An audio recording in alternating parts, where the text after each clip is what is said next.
And to play the other side of that, you know, Urban spoke really highly of Norwell, almost like too highly. Yeah. And then there was the rumors about him being on the trade block, and you just kind of wonder, like, how did those rumors come about? Is it true that the Giants were shopping him a little bit?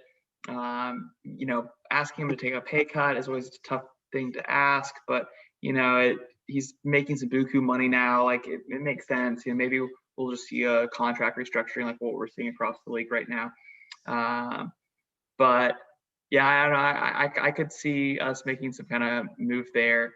I'm also just not super high on Norwell. Like he was a Pro Bowler that regressed, and then he played a little bit better, this past year. Maybe he'll take another step, but I just don't personally see it. Like I would love to see someone of maybe a bigger stature that doesn't always look so clumsy. But I guess some of the statistics say that he was really effective towards the end of last year. So like we said earlier, that might be the only smoke really that we've seen from Urban and Baalke.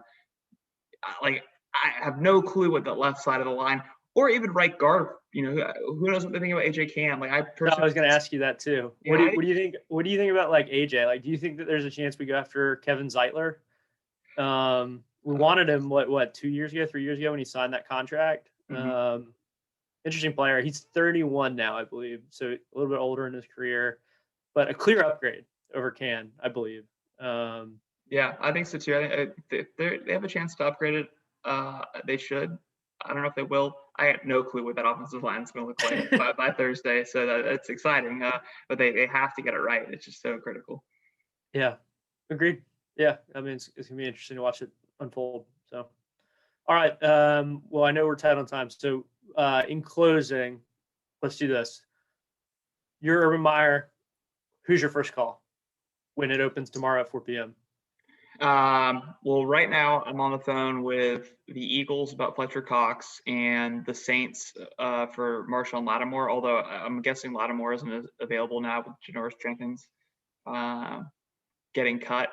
But yeah, my first call is to Trent Williams and saying, hey man, that this is a great place to be right now, and we're looking to win now, and asking him what his number is. And maybe it's a 2-year deal so he can dip in free agency again, but I'm trying to get Trent Williams and then immediately having Baalke start shopping Cam Robinson. I don't know if there's any possibility that Cam Robinson could play guard because, he's at the same number essentially that Norwell's at. But I think you end up going and shopping him and, maybe walking away with a little bit of draft capital. But if Trent Williams just straight up has already told you, like, Jacksonville really isn't really where I want to be because, I want to win this year, next year. From there, then you just start working the defensive lineman. And I think we both agree that Dalvin Tomlinson followed by Shelby Harris is probably the 1-2 punch there. Yep, totally agree. I think that's my order too. I think I'd go Trent first, Dalvin Tomlinson second, and then maybe surprisingly third call. I think Jonnu Smith is my third call. Yeah. I'd like to get him.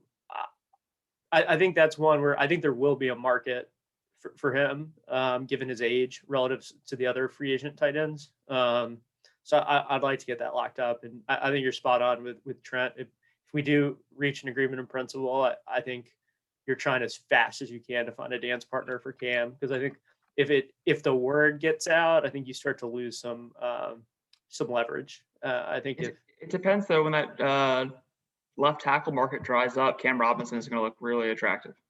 True, that's really true. Yeah, I guess it's really the middle part that's scary. It's like you either have to hold on and know that you're going to get somebody to want to take him later on if you don't get it right away. So. Cool. Well, yeah, again, super exciting time to be a Jaguar fan. Like everything came together, and tomorrow's the beginning of the beginning, which is just so cool. It's I'm really looking forward to our off season no longer being our on season, starting next year. I think we're onwards and upwards finally, which is so refreshing. Yeah. super pumped. It's going to be a memorable, I don't know, 36 hours starting at 4 o'clock tomorrow when everything shakes down. It'll be interesting to see how quickly the market moves, but certainly a lot of action and a lot to be excited about.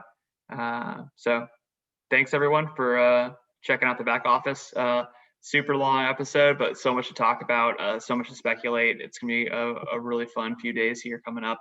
And thanks again to the Perfect Bracket Lottery. Check them out, perfectbracketlottery.com. Really cool new bracket platform. Guarantees that somebody is going to have a perfect bracket, and they're giving out $500 to the winner. So go sign up for that, check it out, and we will catch you with some post free agency comments here in a few weeks and start talking about the draft. But otherwise, this has been the back office with Dave and Jeff. Go Jags. Duval. Duval.